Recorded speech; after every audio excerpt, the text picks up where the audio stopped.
Good morning. आज हम व्यवस्थापिकाओं के पतन संबंधी अवधारणा का अध्ययन करेंगे। 1925 में लॉर्ड ब्राइस ने एक पुस्तक लिखी थी जिसका नाम था मॉडर्न डेमोक्रेसीज।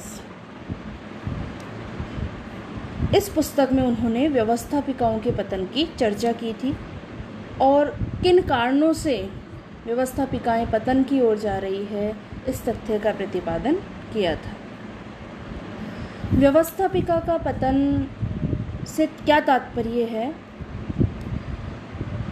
इस दृष्टिकोण के आधार पर, इस विचार के आधार पर अगर हम व्यवस्थापिकाओं की भूमिका और कार्यप्रणाली का सामान्य सर्वेक्षण करें तो यह स्पष्ट हो जाएगा कि कार्यपालिका की शक्तियों के संदर्भ में व्यवस्थापिका की भूमिका में भी और उसकी कार्यप्रणाली में भी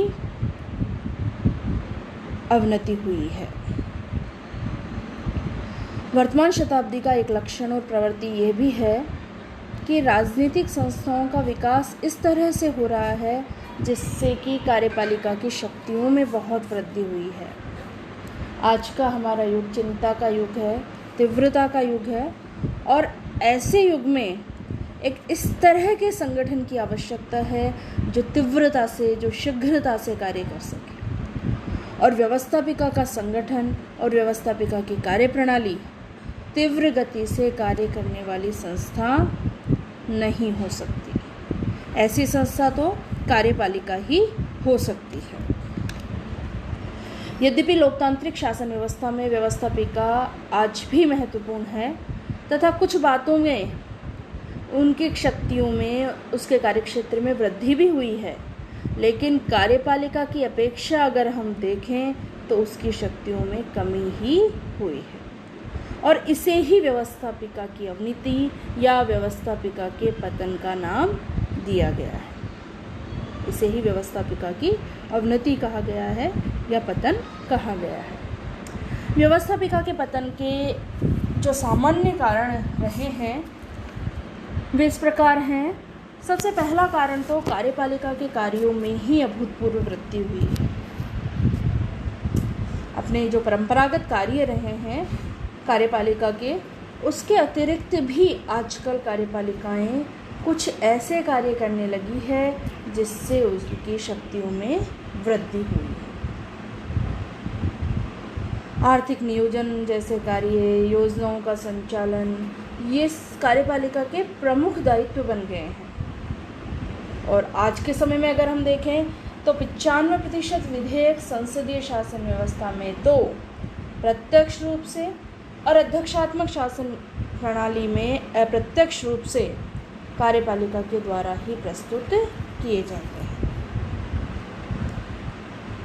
प्रदत्त व्यवस्थापन की हम बात कहें तो प्रदत्त व्यवस्थापन के विकास के कारण कार्यपालिका द्वारा आंशिक रूप से नियम निर्माण की शक्ति का प्रयोग करना इस बात को सिद्ध कर देता है कि विधानमंडल सारे कानून या कम से कम सभी महत्वपूर्ण कानून बनाने का कार्य भी नहीं करते हैं। आंशिक रूप से कानून निर्माण की शक्ति कार्यपालिका के हाथ में आ जाना, इसे प्रदत्त व्यवस्थापन कहते हैं। अब व्यवहार में कार्यपालिकाएं ही अनेक कानून प्रदत्त व्यवस्थापन की प्रथा के अंतर्गत बनाने लगी हैं। इस प्रकार प्रदत्त व्यवस्थापन के कारण कानून निर्माण के कार्य का एक भाग, संभवतया बड़ा भाग, व्यवस्थापिका के हाथ से निकलकर कार्यपालिका के हाथ में चला गया है। तीसरा कारण अगर हम देखें विधानमंडल की अवनति का तो वह है रेडियो और टेलीविज़न का विकास, अर्थात संचार साधनों का विकास। संचार के साधनों के विकास ने कार्यपालिका अध्यक्ष को सीधे जनता के संपर्क में ला दिया है। अब कार्यपालिका संसद की परवाह नहीं करती। अब कार्यपालिका संसद की परवाह किए बिना सीधे जनता से संपर्क स्थापित कर सकती है। जनता और कार्यपालिका का सीधे आमना सामना हो सकता है और जनहितों के संदर्भ में कार्यपालिका अध्यक्ष भली भांति समझकर, जानकर उसके संदर्भ में शीघ्रता से निर्णय ले सकते हैं। तो इस दृष्टि से भी कार्यपालिका की शक्तियों में वृद्धि हुई है। इसके अतिरिक्त विशेषज्ञों की परिषदों का भी विकास हुआ है। आजकल विधेयकों का प्रारूप तैयार करने से लेकर समिति स्तर तक विशेषज्ञों की सलाह ली जाती है और उसके बाद संबंधित विषय विधानमंडल में अनुमोदन के लिए पेश किया जाता है। अगर कोई विधायक उस पर यह प्रश्न करे या उसमें संशोधन प्रस्तुत करे तो उसे यह कहकर निराश कर दिया जाता है कि इस विधेयक पर विशेषज्ञों, सलाहकारों और संबंधित विभागों के द्वारा बारीकी से विचार विमर्श किया जा चुका है या छानबीन की जा चुकी है। ऐसी स्थिति में व्यवस्थापिका के पास उसे स्वीकार करने के अलावा कोई मार्ग नहीं रहता है। विशेषज्ञों की जो परिषदें हैं ये विभिन्न कार्यपालिका विभागों से ही जुड़ी रहती है और इस कारण व्यवस्थापिका के शक्तियों में अवनति हुई है और कार्यपालिका की शक्तियों में वृद्धि हुई है। सेनाओं पर भी कार्यपालिका का नियंत्रण रहता है। राज्य का जो मुख्य कार्यपालक है वही सर्वोच्च सेनापति होता है। देश की सैन्य शक्ति के संचालन में वह करीब करीब पूरी तरह स्वतंत्र होता है। इस कार्य में व्यवस्थापिका कुछ कर ही नहीं सकती। अतः युद्ध या सैनिक संकटों व मुठभेड़ों में कार्यपालिका सर्वे सर्वा हो जाती है। ऐसी परिस्थितियों में तुरंत निर्णय की आवश्यकता होती है। युद्ध या संकट की घड़ी आ जाती है देश पर तो तुरंत निर्णय की आवश्यकता होती है और तुरंत निर्णय लेने की शक्ति कार्यपालिका के पास ही होती है। व्यवस्थापिका तुरंत निर्णय या शीघ्रता से कार्य करने में सक्षम नहीं होती है। तो इस दृष्टि से भी कार्यपालिका की शक्तियों में वृद्धि हो जाती है। वैदेशिक संबंधों के संबंध में अगर हम देखें तो देश विदेश में संधि करना, समझौते करना, ये सब कार्यपालिका प्रमुख, वास्तविक प्रमुख हो या संवैधानिक प्रमुख हो कार्यपालिका का, उनके द्वारा ही ये कार्य किए जाते हैं। तो इस दृष्टि से भी कार्यपालिका शक्तिशाली बनती जा रही है। कल्याणकारी लोक कल्याणकारी राज्य की अवधारणा का उदय। वर्तमान में राज्य कल्याणकारी राज्य के रूप में उदित होते जा रहे हैं और अब जनता के लिए सभी प्रकार की सुविधाएं उपलब्ध कराना सरकार का कार्य हो गया है। जनता को प्रत्येक चीज़ सही समय पर और तुरंत मिल जाए इसकी व्यवस्था करना कार्यपालिका का ही जिम्मा होता है और इस दृष्टि से कार्यपालिका का कार्य और कार्यपालिका की शक्ति बहुत अधिक बढ़ गई है।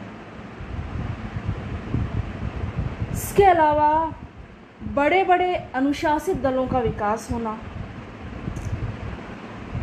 व्यवस्थापिका की शक्ति को कार्यपालिका ने सही अर्थों में राजनीतिक दल के माध्यम से ही छीन लिया। दल के समर्थन के आधार पर कार्यपालिका व्यवस्थापिका से सब कुछ करा लेती है। इसी कारण संसदीय शासन प्रणाली प्रधानमंत्रीय प्रणाली में परिवर्तित होती जा रही है। एक अन्य कारण जो कार्यपालिका को शक्तिशाली बनाता है वो है कि व्यवस्थापिका में साधारण योग्यता के व्यक्तियों की भरमार है। व्यवस्थापिका के जो सदस्य हैं वो सामान्यतया प्रत्यक्ष निर्वाचन के आधार पर चुने जाते हैं तथा अधिक योग्यता वाले व्यक्ति चुनाव के पचड़े में नहीं पड़ना चाहते। जो भी अधिक योग्यता वाले व्यक्ति हैं, जो भी योग्य बौद्धिक दृष्टि से सक्षम व्यक्ति हैं, वो इन चुनावी पचड़ों में नहीं पड़ना चाहते और जो कम योग्यता वाले व्यक्ति हैं वो चुनावी राजनीति में आ जाते हैं और पेशेवर राजनीतिज्ञों की संख्या बहुत अधिक बढ़ जाती है व्यवस्थापिका में। वे कम योग्य व्यक्ति अपने कार्यों से, अपने आचरण से व्यवस्थापिका की गरिमा को कम करते हैं और इस कारण कार्यपालिका की शक्तियों में वृद्धि होती है। अंतिम कारण जो है व्यवस्थापिका की शक्तियों में कमी का वो है कि व्यवस्थापिका पर मंत्रिमंडल हावी रहता है। संसदीय शासन व्यवस्था में मंत्रिमंडल का निर्माण व्यवस्थापिका में से ही होता है। जब हमने संसदात्मक शासन प्रणाली का अध्ययन किया था तब हमने विस्तृत रूप से इस तथ्य की चर्चा की थी कि मंत्रिमंडल और व्यवस्थापिका संसदीय शासन व्यवस्था में किस तरह संबंधित रहते हैं और किस तरह व्यवस्थापिका सरकार पर, कार्यपालिका पर नियंत्रण का कार्य करती है और किस तरह मंत्रिमंडल व्यवस्थापिका को नियंत्रित करने का कार्य करता है।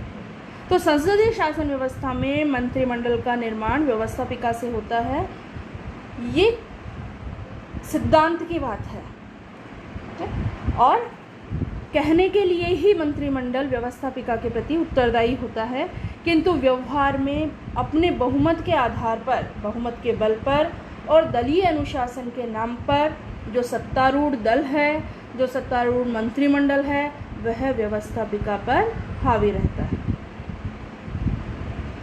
हम ये कहते हैं कि व्यवस्थापिका के द्वारा अविश्वास का प्रस्ताव पास करके कार्यपालिका को पदच्युत करने की शक्ति का प्रयोग किया जा सकता है, लेकिन इस शक्ति का प्रयोग कम ही होता है। इसकी तुलना में मंत्रिपरिषद द्वारा व्यवस्थापिका के लोकप्रिय सदन को विघटित करने की शक्ति का प्रयोग अधिक होता है।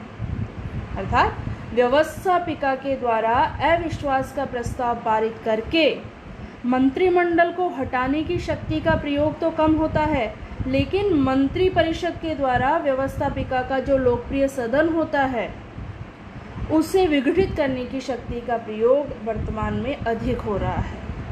इस स्थिति के कारण व्यवस्थापिका का मंत्रिमंडल पर नियंत्रण स्थापित हो गया है और व्यवस्थापिका की अवनति का यह तत्व केवल संसदीय शासन व्यवस्था में ही है। इसके अलावा व्यवस्थापिका की भूमिका में अवनति के और भी कई कारण हैं जिनका अध्ययन हम अपने अगले वीडियो के माध्यम से करेंगे। धन्यवाद।